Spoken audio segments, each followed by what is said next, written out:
Bangsa. Abang Ijam kemari.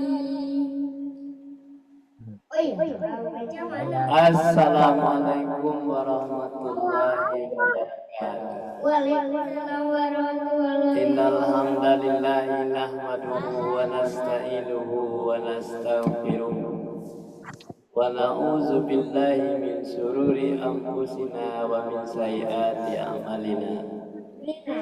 May yahdihillahu fala mudhillalah wa may yudlil fala hadiyalah.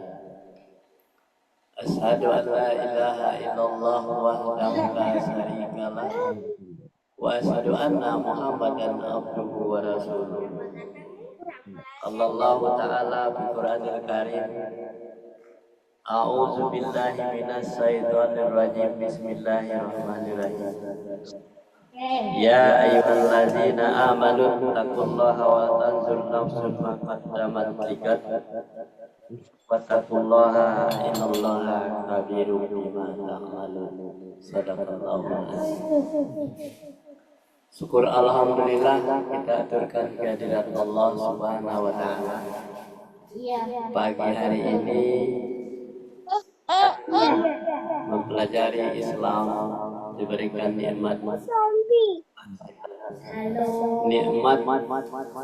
yang tidak ada hentinya kita terima, mulai dari bangun tidur sampai tidur.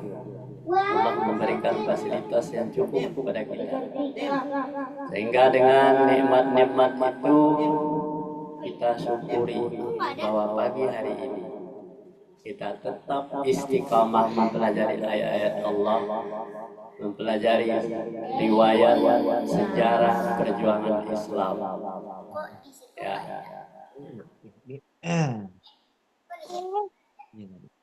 Ya. Nah, jadi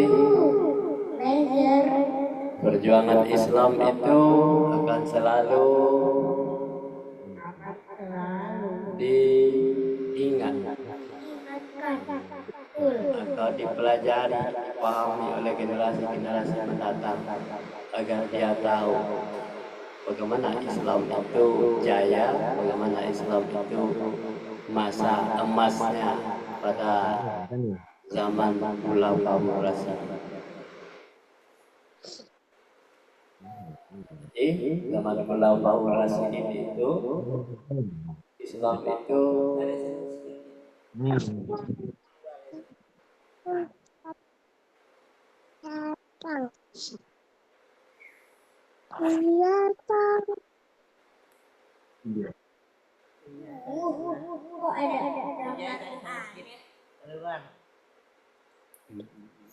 keluar. Hey, Ijam.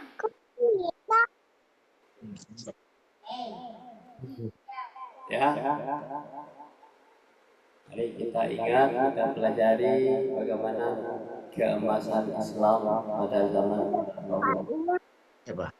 tanpa kita memperhatikan, tanpa mempelajari sejarah, maka kita lupa akan dasar Islam itu sendiri. Supaya kita tetap istiqamah dan mengikuti jejak langkah apa yang disampaikan oleh Allah Subhanahu wa taala di dalam Al-Qur'an, bahwa dia titipkan Islam itu kepada orang-orang muslim yang mewarisi ajaran Nabi Muhammad sallallahu alaihi wasallam.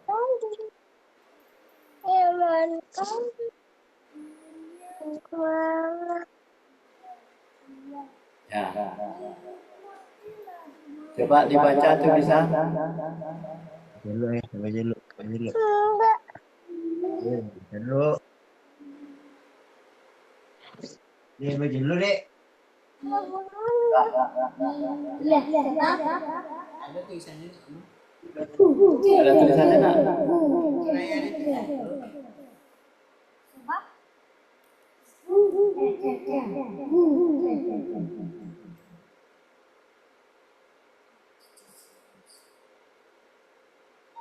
Lihat ada. Oh iya.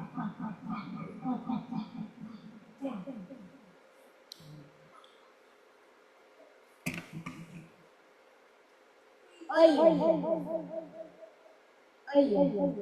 Oh iya. Mana Baca. Maryam? Maryam mana? Maryam di mana? Kok itu kamu ada tidaknya? Biarlah baca tuh.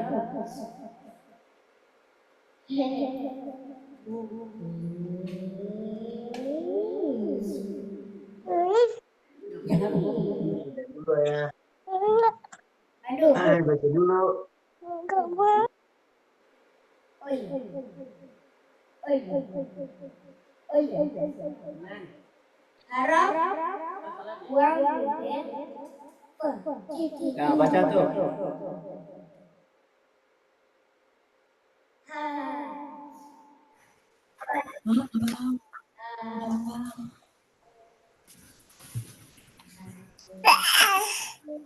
Dah, coba baca.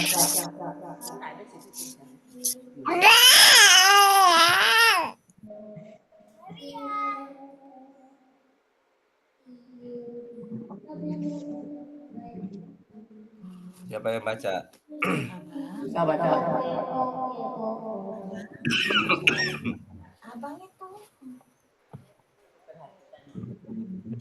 Perhatikan masa-masa Al-Khulafa'ur Rasyidin. Lihat pada masa Umar bin Abdul Aziz, Harun al-Rasyid, Al-Ma'mun, Nuruddin Mahmud, dan Salahuddin al-Ayyubi. Ketika Anda melihat kedekatan dengan Islam yang hakiki, tentu Anda mendapatkan kekuatan dan kebangkitan, kemuliaan, keunggulan, pertolongan, dan kemenangan. Jika kita tingkatkan Islam, tentu Allah akan meninggalkan kita. Jika kita tinggalkan Islam, tentu Allah akan meninggalkan kita dan menyerahkan urusan kepada kita sendiri. Jika Allah sudah menyerahkan urusan kepada manusia, maka jangan harap akan datang pertolongan, kemenangan, dan kekuasaan di tangan. Ya. Kita perhatikan. Kalau kita perhatikan kalimat, perhatikan masa-masa Khulafaur Rasyidin. Khulafaur Rasyidin ini adalah setelah Nabi wafat, yang adanya khalifah-khalifah saja lagi. Khulafaur Rasyidin adalah khalifah-khalifah yang menggantikan Muhammad SAW. Misalnya Umar bin Abdul Aziz, Harun al-Rasyid, Al-Ma'mun, Nuruddin Mahmud, dan Salahuddin al-Ayyubi. Nah, ini pada zaman ini adalah orang-orang yang berpegang teguh kepada aturan Islam. Nah, ketika Anda melihat kedekatan dengan Islam, berarti kedekatan dengan Islam itu benar-benar memahami Islam. Jadi kedekatan dengan Islam itu paham benar itu Islam. Maryam. Islam yang hakiki itu adalah ajaran yang disampaikan melalui wahyu oleh malaikat Jibril kepada Nabi, itu diajarkan oleh para sahabat ini. Sahabat ini Khulafaur Rasyidin, beberapa khalifah. Dalam bahasa Arabnya Khulafaur Rasyidin adalah khalifah-khalifah pengganti Muhammad setelah Muhammad wafat. Nah, ini keemasan Islam ini ada terlihat di situ. Anda melihat kedekatannya dengan Islam, bahwa dia melaksanakan Islam dengan benar, mempelajari Islam dengan benar, ya, bahwa tidak menyimpang dari apa yang diajarkan oleh Nabi Muhammad Sallallahu Alaihi Wasallam. Tentu Anda akan mendapatkan kekuatan dan kebangkitan. Nah, kalau kita perhatikan ini sejarah, berupa pada sejarahnya mengingat keemasan Islam itu terjadi pada zaman Khulafaur Rasyidin. Orang makin banyak, tapi banyak orang yang melaksanakan Islam yang benar. Kemuliaan dan keunggulan, pertolongan dan kemenangan ada. Tingkatkan tentu adalah Islam, karena dia kemenangan itu karena dia tingkatkan Islamnya, pahami benar Islamnya, ya, paham Islam. Tentu Allah akan meninggalkan kita, ya kan? Kalau kita sudah meninggalkan dan menyerahkan urusan kepada manusia sendiri, itu Allah tidak ikut campur lagi dengan kemenangan-kemenangan itu. Kenapa? Kita sudah keluar dari itu. Kalau kita sudah meninggalkan riwayat atau sejarah dari orang-orang yang pernah jaya di dalam Islam, Allah akan meninggalkan kita, ya kan? Urusan diserahkan kepada kita sendiri. Kenapa kita tidak mau mengikuti aturan-aturan Allah lagi? Jika Allah itu sudah menyerahkan urusan itu kepada manusia, maka jangan harap akan datang pertolongan, kemenangan, dan kekuasaan di tangan manusia. Kita perhatikan. Terus baca tuh.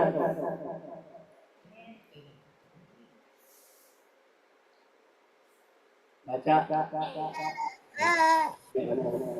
Ada kartus 2 apa?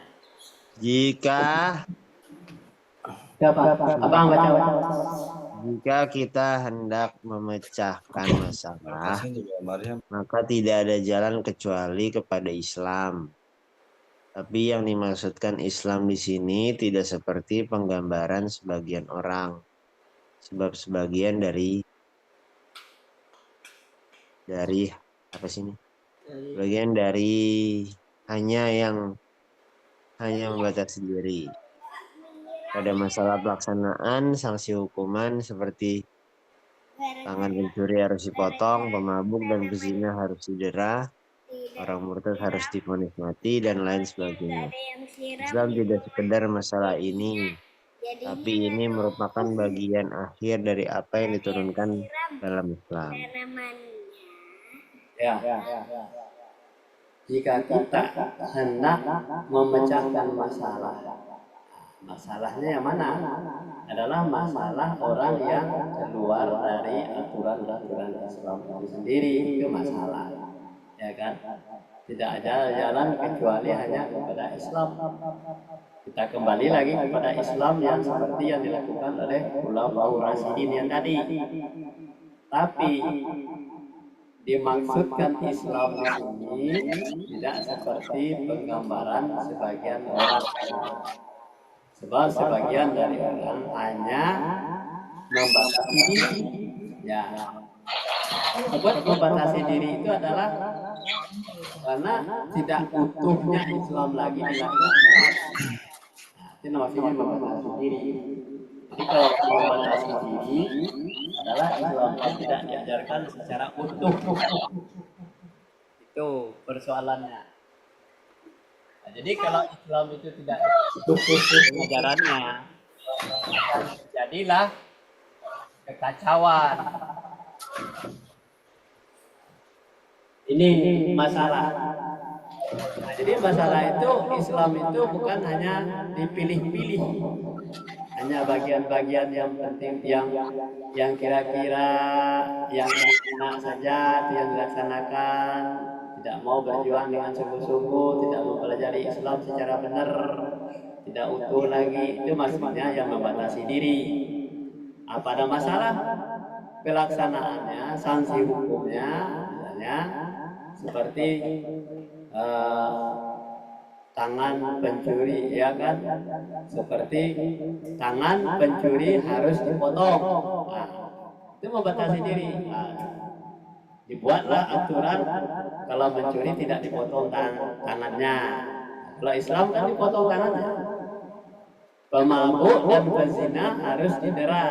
Nah, itu kan orang tidak melaksanakan lagi itu. Karena Islam itu tidak diajarkan dengan benar. Orang yang murtad harus divonis mati. Nah, orang yang bolak-balik pikirannya, kadang-kadang dia Islam, kadang-kadang dia kafir lagi, Islam kafir lagi, ini namanya harus dihukum mati dan lain-lain sebagainya. Hendaknya hukum itu akan berlaku terus. Itu yang berlaku pada zaman ulama Rasyidin. Islam tidak hanya sekedar masalah ini saja, tapi merupakan bagian akhir dari apa yang diturunkan dalam Islam itu sendiri. Kita lanjut, naik bacanya.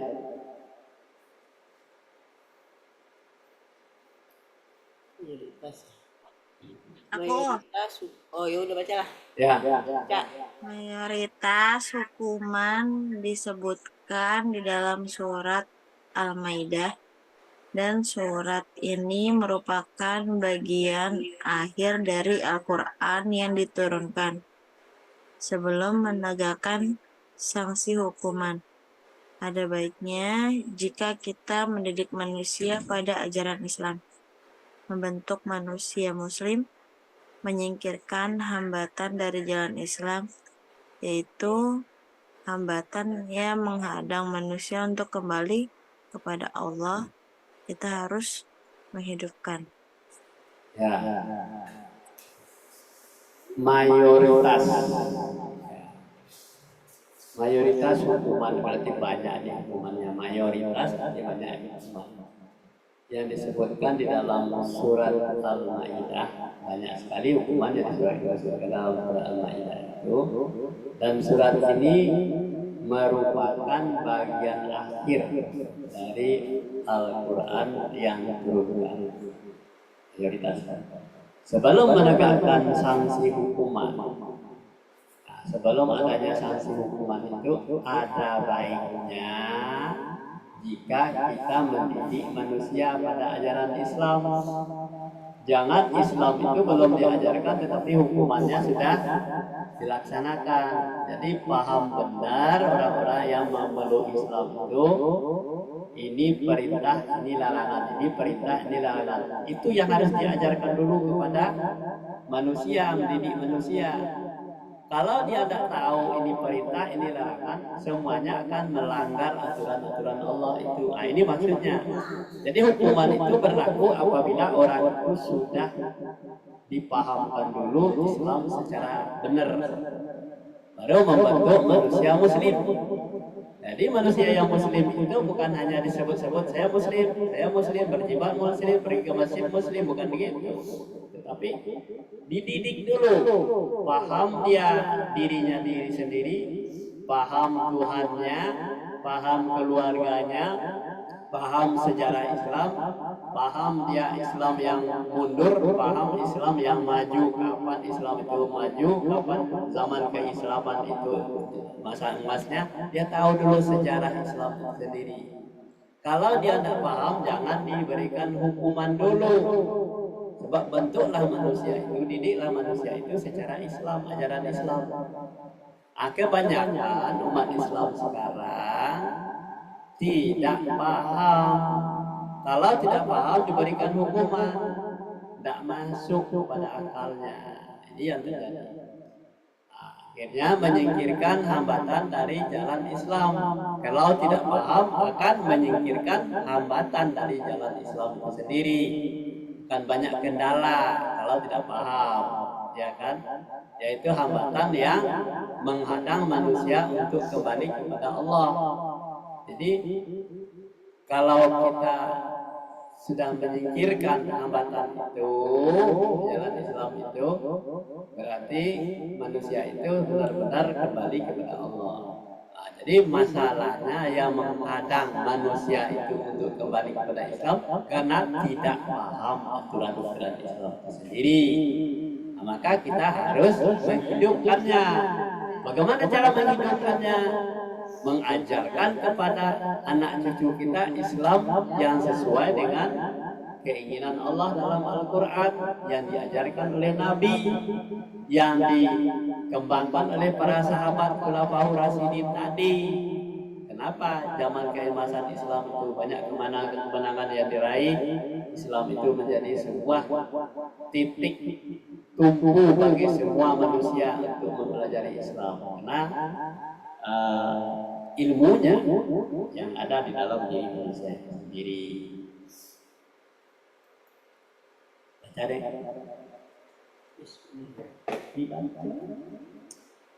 pengajaran Islam, keilmuan Islam, seni Islam, keluarga Islam, tradisi Islam, dan setelah itu hukum-hukum Islam, penerapan syariat Islam, dan sesuai dengan tuntunan mayoritas penduduk negara yang beragama Islam. Bukan berarti sekitar mengganti hukum konvensional dengan hukum Islam. Hanya dengan peranan hukum saja tidak akan mampu bentuk masyarakat, dan perasaan manusia tidak akan mampu membantu masyarakat, dan perasaan manusia tidak akan hidup. Ya. Jadi pengajaran Islam, keilmuan Islam, seni Islam, keluarga Islam, tradisi Islam, dan setelah itu hukum-hukum Islam. Jadi penerapan syariat Islam sesuai dengan tuntutan mayoritas penduduk negara yang beragama Islam. Jadi Islam diajarkan, ilmu Islam diajarkan, seni Islam diajarkan, ya, keluarganya Islam, tradisinya Islam. Setelah itu hukumnya hukum Islam. Itu baru yang dibentuk yang tadi. Penerapan syariat itu, kalau itu semuanya sudah diajarkan kepada manusia tadi, baru dia budaya Islam itu akan berkembang, keilmuan Islam itu berkembang di dalam diri setiap manusia. Akan lahirlah manusia keluarga Islam. Apa yang dilakukan tradisinya Islam, ya kan? Hukum-hukumnya hukum Islam, jadi tidak ada hukum yang lain.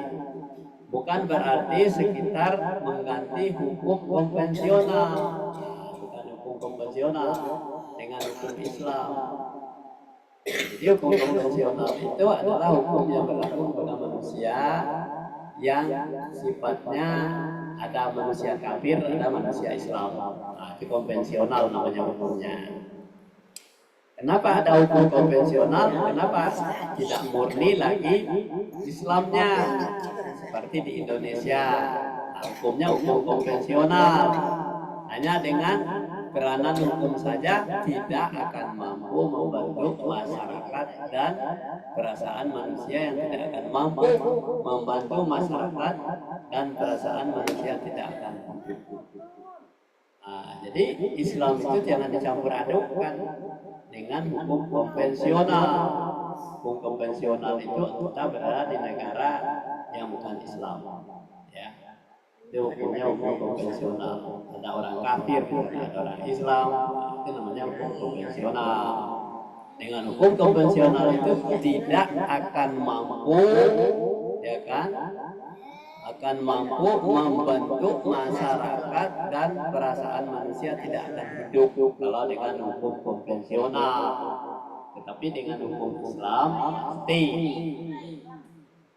dapat kejayaan keislaman itu. Ya. Terus baca satu kali lagi. Tuh. Terutama yang berkembang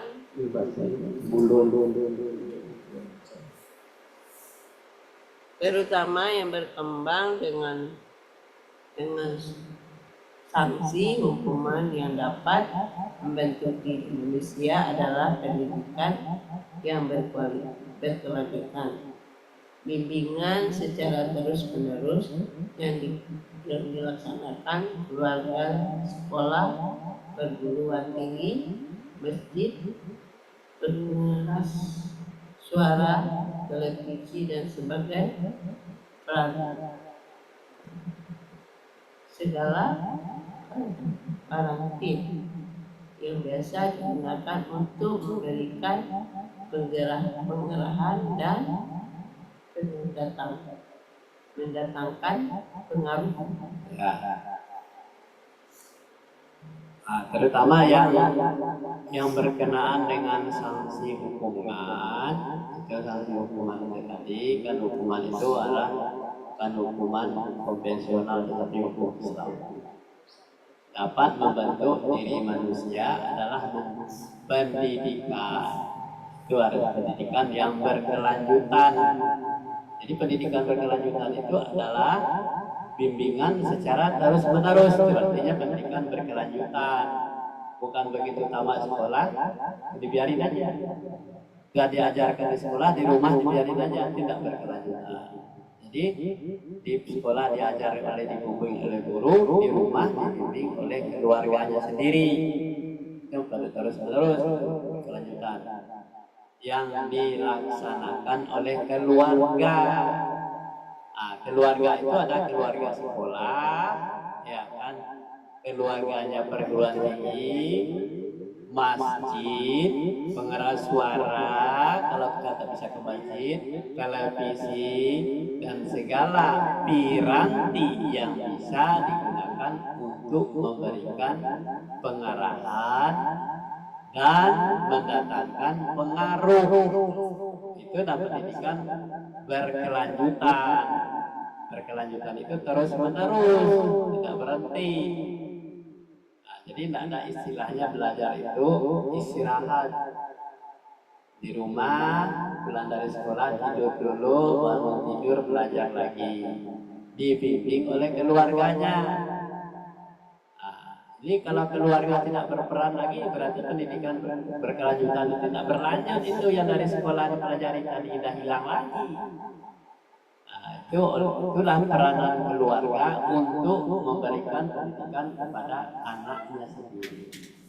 Baru bisa berpengaruh pendidikan itu. Kalau tidak kita diam saja di sekolah diajarkan oleh guru, di rumah tidak dibimbing oleh keluarga, itu samanya pelajaran yang tidak berpendidikan, yang tidak berkelanjutan. Sekolah itu kan hanya ruang waktunya terbatas. Di rumah itu lebih banyak. Jadi di rumah itu lebih banyak keluarga yang memberikan bimbingan kepada anak-anaknya yang pergi ke sekolah. Begitu juga keluarga-keluarga yang tidak bisa belajar, diluangkan waktu untuk kita berkolaborasi, belajar bersama. Seperti hari ini kita adakan pengajian, baca mulut itu semua itu pendidikan berkelanjutan namanya. Jadi kita mendidik manusia itu tidak hanya cukup di sekolah saja, di perguruan tinggi saja, di masjid saja, pengeras suara saja, TV saja. Semua peranti itu digunakan untuk memberikan pengarahan dan mendatangkan pengaruh. Ya, nama ini dulu. Lihat lagi hari ini. Mudah-mudahan kita makin lama makin istiqamah, masih mengerti apa yang kita kaji hari ini. Semoga bermanfaat bagi kita bersama. Kaji kita akan tetap berlanjut dari apa yang kita ajarkan. Wabillahi taufiq wal hidayah. Assalamualaikum warahmatullahi wabarakatuh. Waalaikumsalam Waalaikumsalam warahmatullahi wabarakatuh.